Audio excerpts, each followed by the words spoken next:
Kailangan maganda at dapat pala kaibigan at bukas. Sing-Sing, bakit ka nandito? Hindi mo ba alam? Nandito rin anak ng pamilya Go. Nakatanggap ko ng invitation para sa audition. Bakit? Noong nakaraan, narinig kong sabi mo na na-open mo si Go Shigo habang hindi siya nakatingin. Umalis ka na agad. Aba, hindi ba si Miss Zong ito? Ano, hindi ka na ba nagpapasexy? Magpapalit ka na ng trabaho? Sabay tayong magubad. Nandito ako dahil nakatanggap ako ng invitation sa audition. Director Zeng, pwede na po bang magsimulang audition?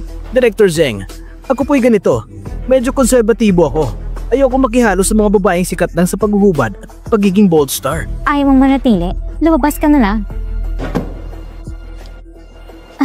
Sing-Sing, hindi dapat ganyan ang salita. Mag-sorry ka na lang. Humingi ka ng tawad at patatawarin ka ni Mr. Go. Tama ba? Kung magsasorry ako, ano naman? Hindi ba't ang resulta ng audition ay nakatakda na? Tama ba? Ito anak ng pamilya Go. Director Zeng, handa ako magdagdag ng puhunan. 30 milyon. 20 milyon. Pero kailangang lumayas si Zong Xing'an sa grupo. Mr. Go, 2 milyon lang? Isa kang tunay na anak ng pamilya ko, hindi ba't masyado namang kuripot yan? Ganito na lang, kung usaping negosyo ito, gamitin natin ang parang ng negosyo para lutasin. Director Zeng, tama bang sinasabi ko? Siyempre, ang pamumuhunan ay negosyo rin naman. Siguro Mr. Gu, ganun din ang iniisip mo. Siyempre. Zong Xing'an, magkano bang pera mo? Huwag ka na magpanggap. Ano pa talagang pinaplano mo?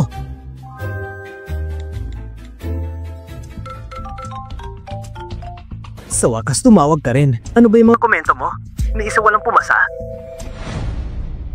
Ang hirap kong sumubay sa ritmo ninyo. Bakit mo naman pinahirapan? Sabihin mo lang sa kanila, hindi pwede. Oh, ibig mong sabihin, ako ang gagawing masama. Sige na, balik kayo sa usapan. Sa loob ng Asuna folder, may isang espesyal na dokumento. Pirmahan mo at ibigay kay Yan Yue.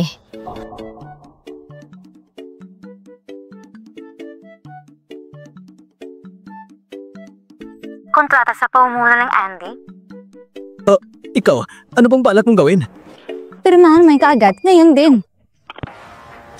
Mr. Go, kung gusto akong palayasan ng 20 million, sige.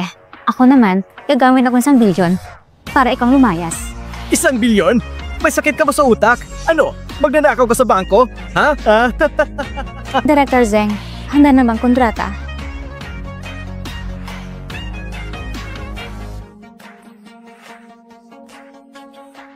Ikaw talagang babae ka! Salamat. Hoy! Director Zeng! Huwag kang magpalinlang sa kanya. Tingnan mo nga siya, saan siya kukuha ng 1 bilyon? Pagka-aalis ako, kakainin lang niya ang kontratang yan. Director Zeng, pakisilip ang accounting niyo.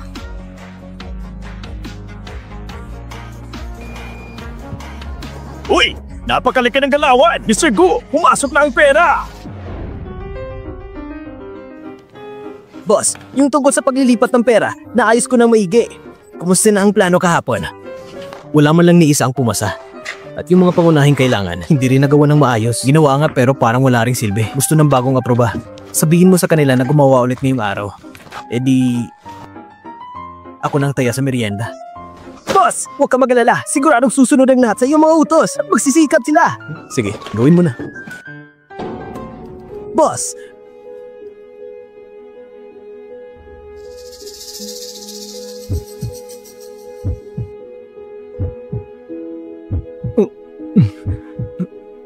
Parang may kakaiba. Ano naman yun? Hindi ka pa naman nag-aanyaya dati ng merienda para sa lahat. Ganun ba?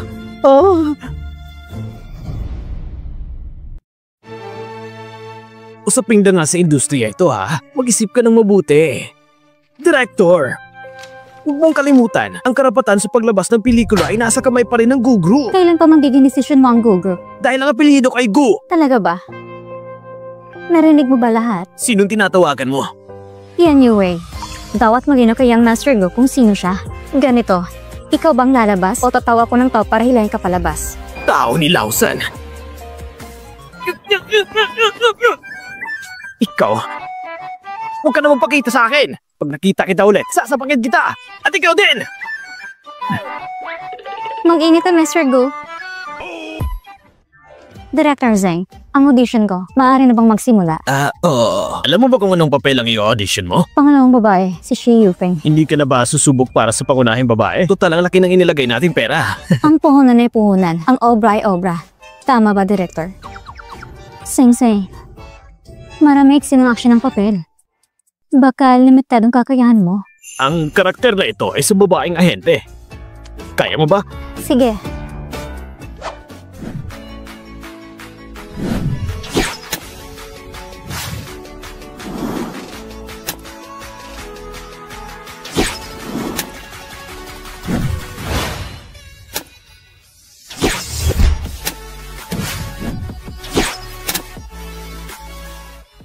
Tapos ng audition ko.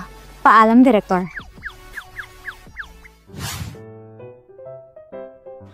Anong kinalabasan? Di ko alam. Wala silang sinabi. Pinapauwi na lang ako. Akala ko may suporta ka pa naman. Makinig na lang tayo sa desisyon ng Director mamaya. Teka! Miss Zong! Si Shi Yufeng! Sa'yo na! Oh! Yeah! Yeah! Huwag nga sumigaw. Miss Zong! Magkita-kita lang tayo sa set! Sige, Director. Ang saya! Ikaw, ang swerte mo talaga. Sisikat ka na. Hindi naman kailangan pang maging sobra kang excited. Hindi mo naiintindihan ang saya ko. Itong unang beses ko na may pangalan at papel na kilala. Ang sigaw mo kasi, naisip ko tuloy. Bakit parang pangit ang boses ko? Teka lang, matagal ko na siyang hindi nakita. Parang iba nang dating niya kumpara noon. Mr. Shang. Late ka na. Dati naman ay routine lang ang lahat. Hindi ba ang mga artista ay naayos na? Oo nga, dati sinabi pa na akong gaganap bilang pangalawang babae. Ngayon, pinapalitan na. Sinong pumalit? Si Zhong Xing'an. Hindi ko alam kailan siya natutong magtapo ng kutsilyo.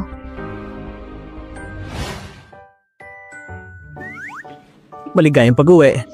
Unahin mo munang palitan ang sapatos mo.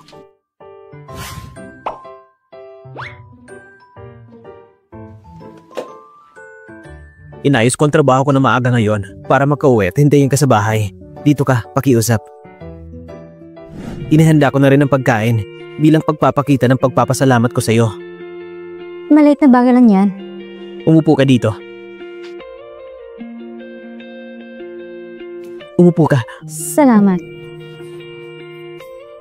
Salamat sa pagbigay sa akin ng isang patas at makatarungang pagkakataon. Palagi kanyang inaapi dahil naaakit siya sa'yo at halos nasira pang karera mo sa pag-arte. Hindi ba't hindi pa napapakinabangan ng pagkakataon? Parang positibo ka lagi. Kasi may mga masasayang araw, meron ding hindi. Bakit hindi na lang maging masaya?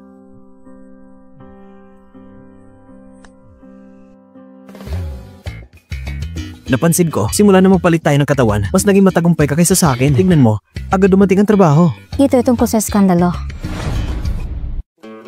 Ito itong sa skandalo. Tingnan mo. Ano ang balak mong gawin? Sa showbiz, ang tao'y naghahanap ng kasiyahan. Kung walang balita, paano makakasabay sa industriya? Ang ganitong balita, paano kung makita ng pamilya mo? Anong iisipin nila? Hindi naman sila mag-iisip. Bihira lang nila ako mapansin. Nakapasok lang sa trending list minsan. Malaki talaga ang puso mo. Ano yun? At least hindi pa nalik ang impormasyon. Anong ibig mong sabihin ng nalik? Ang leak ay kapag ang iyong personal na impormasyon ay nilagay online. Malalampasin rin ito. Kung hindi mo titignan, hindi ka masasaktan. Bukod pa rito, ang mga chismis ngayon ay para sa akin na pinapasan mo. Hello? Ate Ann, ang nangyari sa interview mo at kay Goshigong ay kumalat na. Sasampang ko sila ng kaso. Mananagot sila sa akin. Talaga? Aayusin ko agad? Ipapadala ko sa iyong mga dokumento. Tamang sinabi mo kanina. Pinapahirapan nila ako ngayon. Ako naman, hindi ko matiis ang kahit kaunting paghihirap. Ang galing mo. Halika. Kumain ka ng marami para lumakas ang katawan mo. Mahirap ang paggawa ng pelikula. Ikaw ang gumawa nito? Siyempre naman. Tikman mo.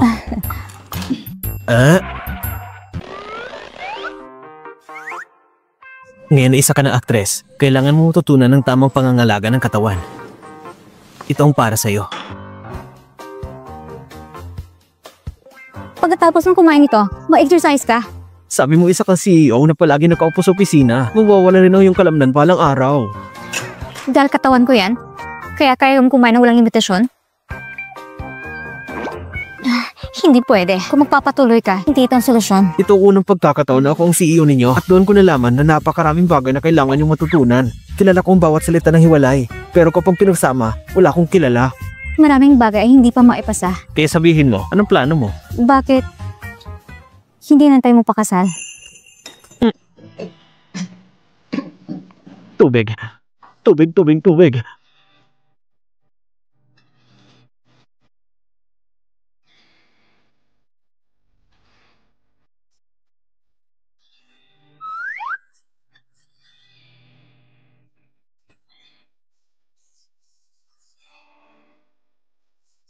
Magpakasal? Seryoso ka ba? Ganito lang kabilis. Para sa atin, ang pagpapakasal ang pinakamainam na paraan para mas madali tayo magpalitan ng impormasyon. Ngayong gabi, kailangan ko mag-aral na mabuti na maintindihan ng mga ulat ng mga empleyado bilang CEO. Tama. Bukas ang kaarawan ni Yoyo. Dalhin mo siya sa mall para mag-ice cream. Huwag masyadong marami. Isa lang, sapat na. Sige. Teka lang, matagal na tayong hindi nagkita. Kumusta ka na? Bakit ang lamig mo na sa akin? Huwag mo siyang kausapin, siya ay masama.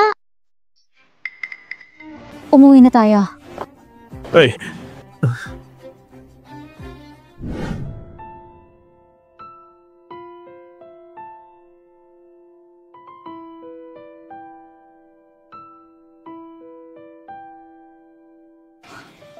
Mukhang talagang gusto niyang pag-arte. Huwag mong hawakan ng mga bagay-bagay ng basta-basta. Akin ito. Bakit hindi ko pwedeng hawakan? Tuwing nakikita mo ito, nalulungkot ka. Tingnan mo, ngayon, hindi ako nalulungkot. Nakakatuwa. Bakit hindi ka umiiyak? Dahil karawan mo ngayon. Gusto mo bang kumain ng ice cream? Yay! Yay! Anong flavor ang gusto mo? Gusto ko ito, at ito pa. Hindi pwede. Isa lang piliin mo. Pero sabi mo noon, kapag malaki na ako, pwede na akong pumuwi na kahit ano. Pero hindi ka pa malaki. Sabi ko na, oras na para linisin ang lugar.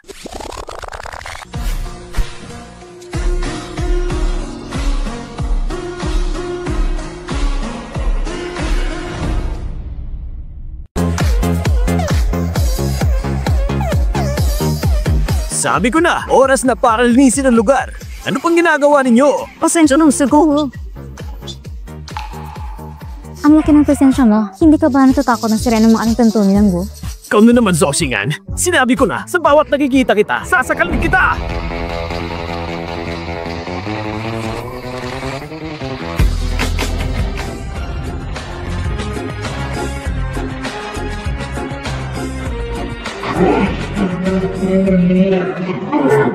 Miss, tigilan mo na.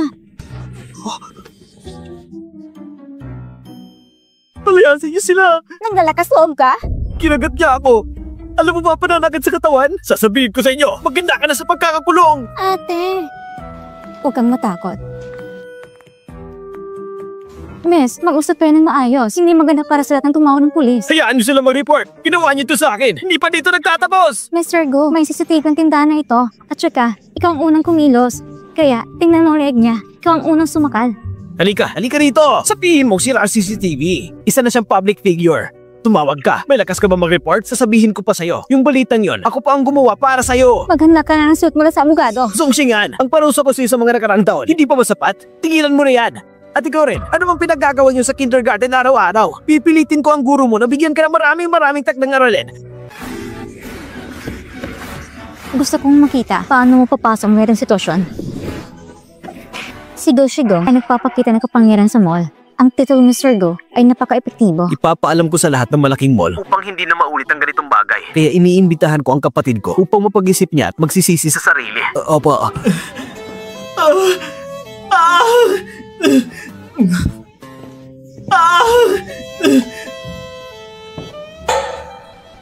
Puta ka! Isang alagang ibon ka lang! Bakit ka pinoprotektahan ng kapatid ko? Puta ka! Isang alagang ibon ka lang! Bakit ka pinoprotektahan ng kapatid ko? Hintayin mo!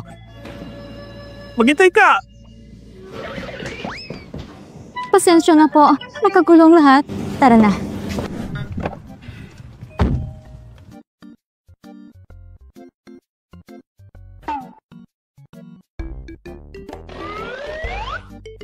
Ikaw, bakit mo ko tinititigan? Ate, bakit hindi mo pupurihin? Sa susunod, huwag mo na gamitin ang ganitong paraan. Ate Sing-an, sinabi ng boss na bumalik ka na sa kumpanya. Ihatid ko mo lang matayo ng bata pa uwi sa bahay. Umupo ka na maayos. Boss, kailangan mo ba talaga makipag-away sa kapatid mo? Inaabuso niyang kapangyarihan. Akala niya siya ang binatang master ng Gu. Palagi naghahanap ng gulo. Hindi ba sapat na pagkakaaway namin? Bakit mo pa iniisip ito? Sige po, tinitiyak ko matatapos kong gawin ito. Boss, pupunta ako mamaya para ayusin ang kontrata ni Miss Zong. Kailangan ito may padala sa kanya ngayong umaga. Anong kontrata? Mga sere ng pabango ng Yunshan. Kontrata ng tagapag-endorso. Yun ang pinadala mo sa akin na mensahe. Yunshan perfume? Naiintindihan ko, boss. Tinitiyak ko na hindi ito isisiwala. Ang endorsement ng Gu Company ay isa sa pinakamahirap makuha. Parang sumasangayon sa akin ang langit. Parang hindi ko mahihirapan sa pagkakataong ito. Sing-Sing, kahit na pumasa ka sa audition ng Director Zeng, hindi naman pwedeng pirma ng kontratang ito. Nainis mo si Mr. Gu, kaya ang kumpanya ay nagdesisyon na isang tabi ka muna. Siyempre, ang kontrata mo sa production team ay napirmahan na. At hindi na maibabalik ang perang yon. Nagusto nga bang narinig mo? Anong sinasabi mo? Sa 1 bilyon, pwede maging bida si Sing-an. Walang problema. Huwag pahaluin ng dalawa. Ang pera ngayon ay para sa investment. Pero ang role ay pinaglaban ko. Bakit hindi ibibigay sa akin? O baka naman, gusto mong agawin. Agawin? Anong ibig mong sabihin? Ang role ngayon ay akin naman talaga. Sino ang mag-aakala na matutulog ka sa ganitong tao? At siya'y handang gagastos na 1 bilyon para bilhin ang role mo. May ebidensya ka ba? Kung wala kang ebidensya, huwag kang magbibigyan dito. Song Sing-an, akala mo ba kaya malagpasan ang survival sa showbiz? Sino ang talagang iniisip mo? Akala mo ba magaling ka? May kakayahan ka sa lahat? May kapangyarihan ka ba? Sasabihin ko sa'yo, walang silbi. Sasakupin ko ang langit sa ibabaw ng ulo mo. Lalabanan kita, kahit ang langit ay di tutugon. Kung ganun nga ang kaso, Jiang Miao Miao, sa lahat ng chismis tungkol sa akin itong mga taon, may kinalaman ka rin? Ano ba kung ganoon, Zong Sing-an? Dapat lang pasalamat ka sa akin na binigyan pa rin kita ng pagkakataong kumain. Ate Sing-an, baka mas mabuti kung magpakumbaba ka muna. Magaling. Walang silbi. Desisyon ng kumpanya. Nabaliwa si Zong Sing-an. Kung yun ang gusto mo, edi... Pasensya na. Magandang araw, Miss Zong. May dala ako rito. Kontrata para sa Yunshan Perfume Series. Kailangan pirmahan ng endorser. Sige. Anyway, sa kontratang ito, wala ba exclusivity clause? Meron! Siyempre meron! Ang kontratang ito ay tanging si Miss Zong Sing-an lang ang pwede mapatupad. Sige, pag-usapan natin ng detalye. Shengle, si Jiang Miao Miao, hindi na magiging manager ko. May kumpiyansa ka bang maging manager ko? Sisiguraduhin ko magiging maayos ang trabaho. Heto. Ang galing mo naman. Si Gu Shisheng, niloloko ka lang niya. Hindi ko siya niloloko. Oo, tama. Tama lahat ang sinasabi mo. Si Sheng-an naman, umaakit sa tuktok gamit ng sponsor. Nasa sariling mundo mo lang, nangangarap lang ng mula, nagmamadali sa endorsement. Jiang Miao Miao, pwedeng i-block ako, pwedeng itago ako, pero hindi ako naniniwala na may lalaban sa Gu Corporation. Sige, ikaw ay nag-uudyok, at ako rin pwedeng udyokin.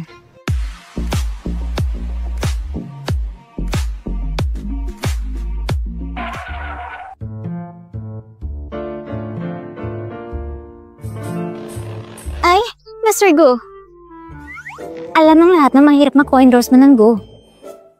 Pero bakit pinapaboran mo lang si Zhou Xing'an? Ano bang meron sa kanya? Ang kaya niyang ibigay sa'yo, kaya ko rin. Kaya mong ibigay ang katawan mo para sa ko pagagamitin. Mr. Gu. Miss Jiang, ano bang ginagawa mo? Sa harap ng maraming tao, magpagkababae ka naman.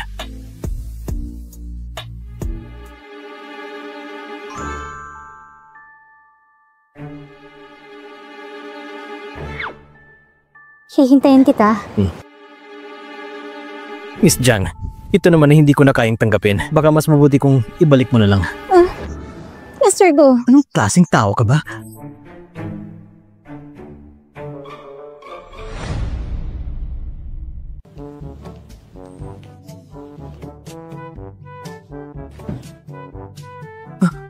Nakabalik ka na. Siguradong hindi ko natitignan ng almanak. Alam mo ba kung sino nakasalubong ko pagkatapos ng trabaho? Nakasalubong ko si Jiang Miao. Ano nangyari sa leeg mo? Kanina, nagkahar ko si Gushigong. Siya ang may kagagawan. Gamutin natin. Saan mo nilagay ang gamot? Nasa cabinet. Dali-dali. Umupo ka. Alam mo naman na malapit ka na magsimula sa set. Bakit ba nagawa ni Gushigong ito? Hindi. Ang hayop na si Gushigong. May ginawa ba siya sa'yo? Ano bang nagawa mo sa kanya? Bakit gano'n nagalit ni Gushigong sa'yo? Alam mo naman yan. At saka, nandun ka at nakita mong lahat. Paano naman nung una? Gusto niyang abasuhin ako. At sa galit ko, pinalo ko siya. Pinalo ko siya sa puwet niya. Ang lakas talaga ng loob mo. Kailangan mo siyang bigyan ng tamang leksyon. Baka palaging pupunta ang utak sa maling direksyon. Tama. Si training ng manager mo ngayon. Pero, tama rin. Mas mabuti na rin na siya na. Siya nga pala. Bakit mo ibinigay sa akin ang endorsement ng pabango ng Yunshan? Napaka-premium ng endorsement na ito. Maiinggit ang ibang tao. Ang ibig mong sabihin? Katulad ng sa inyo, may reputasyon at brand pang korporasyon na endorsement. Bibigyan pa kita ng ilan? Hindi naman. Ito'y tinatawag na overpraise, alam mo ba? Dahil ba sa nangyari sa akin, nagkaroon ka ng simpatya? Hindi naman. Dahil ito talaga bagay sa'yo. Talaga. Pero hindi mo rin dapat sobrang purihin ng tao. Ano naman? Magandang katawan mo. Maganda rin ang mukha. Totoo lang naman. Sa totoo lang, simula nung pumasok ka sa buhay ko, tuwing nakikita kong ngiti mo, nakakatuwa talaga. Okay. Balik ka natin ng trabaho mo. Pagbalik mo sa kumpanya, tungkol sa huling quarterly report, may suspension at walang sa si Gushigong. Naiintindihan ko na. Solusyonan ang problema sa pinagmulan. Putulin sa ugat. Hindi ko na siya bibigyan ng pagkakataon na mang-aapi siya sa'yo. Gushi Singh. Isa ka sa pinakamagalang na lalaki na kilala ko. Sige na. Boss! Nakatanggap ako ng balita! Napaligiran si Xiaomiao sa bar! Sige, pupunta ako agad. Ano nangyayari? Kabait mo sa akin. Kailangan ko iligtas ang kapatid mo. Kahuli ni tayo! Bakit kaya itong ginagawa mo sa akin? Sabi mong hiwalay na? Eh, ano kung hiwalay na? Initin mo na maayos. Di pa ako pumapayag na maghiwalay tayo. Pwede ba mong bitawan ng kapatid ko? Tino ka bang gago ka? Pinapagalit mo ako. Ano? Aray! Teka lang! Meow! Lahat ng ito hindi pagkakaintindihan na. Mababali ng kamay ko. Nararapat lang.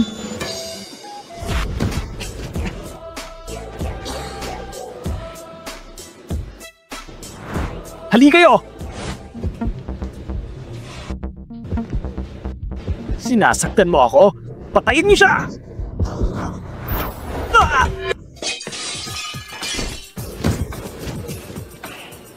Kuya, nagkamali talaga ako. Kilala mo ba ako? Hindi mo ba alam ang kakayahan ko? Kung aabalahin mo ulit ang kapatid ko, papatayin kita. Hindi. Xiaomiao, ayos ka lang ba? Gushi Singh, hindi mo kailangan pang pakilaman problema ko. Hindi naman. Miss, nasa si boss? Sinabi ko na sa kanya na hihintayin niya ang pulis. Anong ibig mong sabihin na hindi ko kailangan pakialaman ng problema mo? Magkapatid tayo. Miss, tayo na.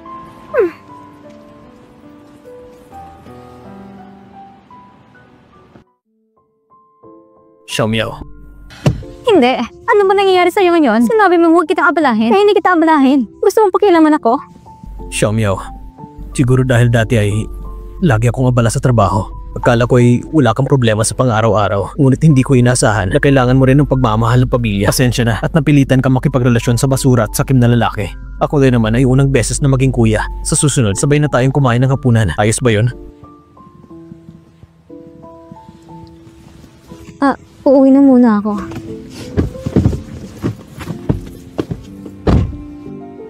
Anyway, dati, talaga bang hindi ko siya pinapansin? Sabi ng pamilya ko, wala kang malasakit sa pamilya. Kaya si Miss, nakikinig sa mga chismis. Kaya nagagalit sa'yo. Hindi lang siya nagkakagulo. Talagang napahiya pa siya. Ihatid mo ako pa uwi.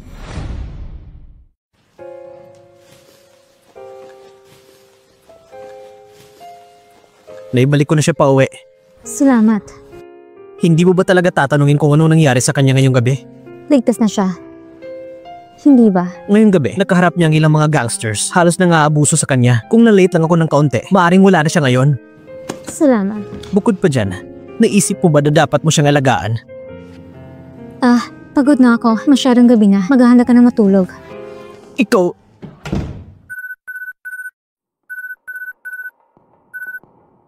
Hello? Mr. Go, isa't kalahating buwan ka nang hindi nag-follow up. Hindi ka nakakapagpakita ng emosyon. Ito'y tipikal na emotional blunting.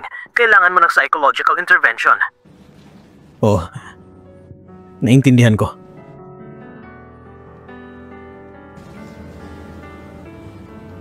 Hindi nakapagtataka ang emosyon na lumalamig, puno ng karangalan at napakataas para maabot. Kaunti na lang ang social connections, wala nang kaibigan. Ganun pala. Summer yan. Tinago mo sa akin ang lahat ng ito. Ganun ka rin sa kapatid mong babae. Paano po kayo sa akin? Kung balang araw, magpalitan tayo. Hindi mo na po titigan kahit minsan. Kasal. Kasal man o hindi, ang tunay mong nararamdaman, gusto mo lang lutasin ang problema.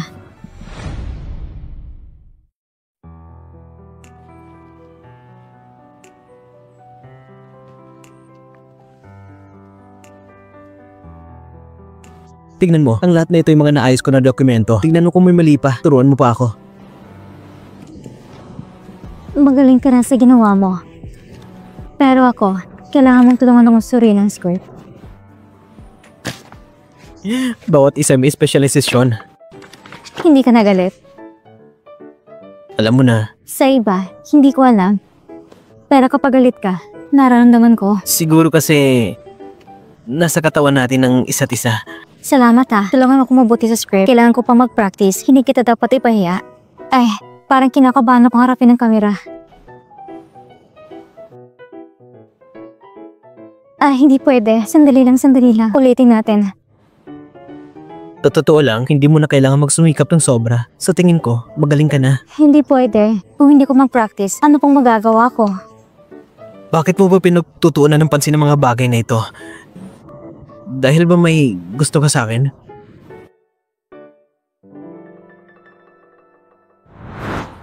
Ay, si Shingy ay dumating na para suntuin ako. Nandyan na siya. Alam kong sinusubukan mo ng gampanan ako ng maayos, kaya ibabalik ko rin siya para yung bagay. Oh, hindi niya pala ako gusto.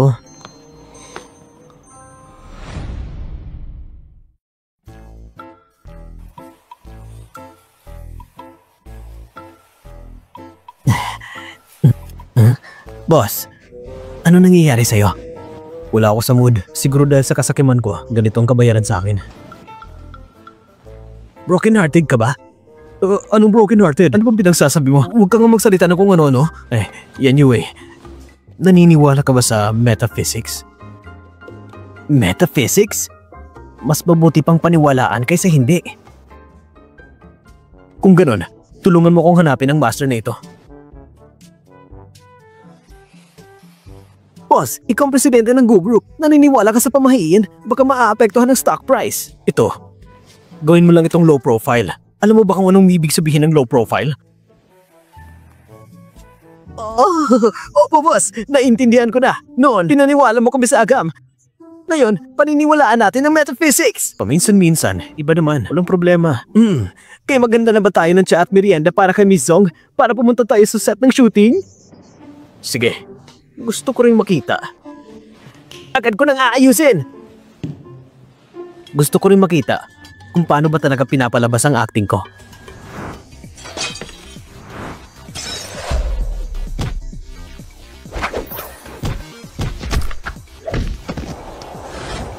Oh, tapos na! Next team! Shin-an, sobrang bagay mo sa role na to. Pasensya na sa abala. Sabi ni Mr. Gu, salamat sa effort ninyong lahat. May nahinda siyang pagkain at inumin. Kumuha kayo. Sige na, hali kayo. Salamat po.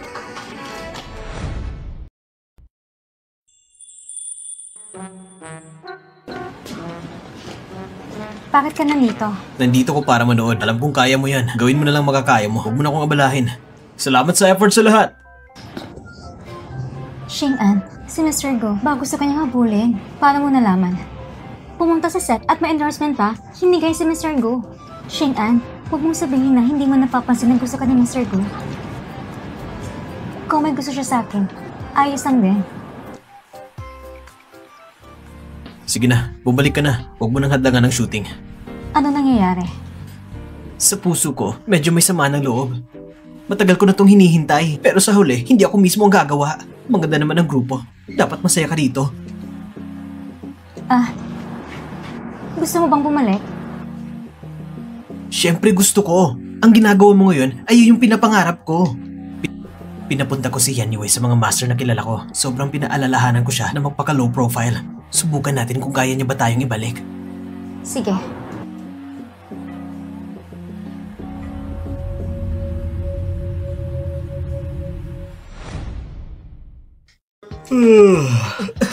Boss! Nasa trending ka na! Grabe! Nasa trending. I-cancel ang meet-up. Anong media to? Papabagsakin ko siya! Tauhan lang natin. Siguradong si Gushigong ang may gawa. Matalino ka, boss. Tama, yung master na hinanap ko kahapon. Nahanap ko na lahat. Pero ang sitwasyon ngayon, kailangan pa ba natin magpakita kay Miss Song? Hindi. Sa ngayon, ang pinakamahusay para protektahan siya ay huwag muna magpakita. Pero para maprotektahan siya, diretso nyo na lang ibunyag. Pero baka naman hindi siya pumayag.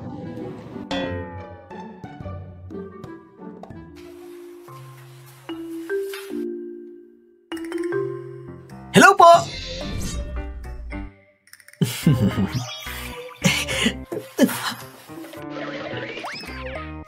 Bakit kinansila mong meet-up ngayon?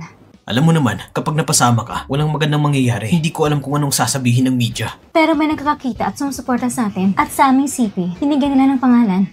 Mr. Go. Ang romantiko.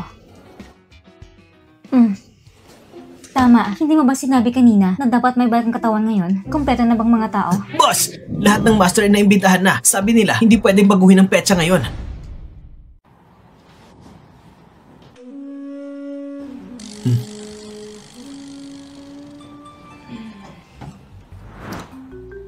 Ito ba siya ang sinasabi mong dalubhasa? Mahal ang bayad niya. Sinasabing kaya niyang iligtas ang buhay ng tao at makita ang kinabukasan at kapalaran.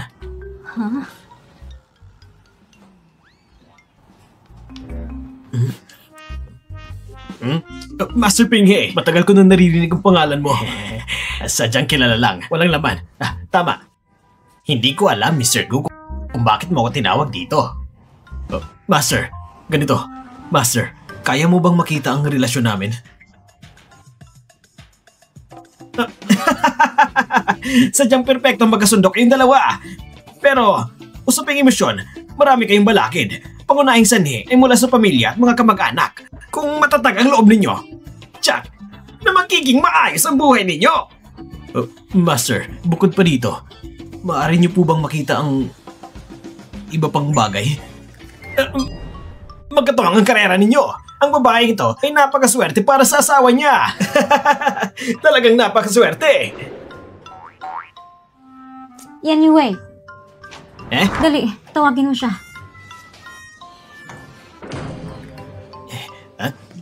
Master, magpahinga ka muna. Sandali lang! Kung hindi ka nasayahan sa pinakamataas na swerte, pwede ko pang sabihin ng kaunting balakid sa buhay. Yan Yue. Kung hindi kayo nasiyahan sa nakita ko, pwede ko pang sabihin ng iba. Yung sinasabi mong dalubhasa, may iba pa ba? Meron pang iba. Sige. Sunod.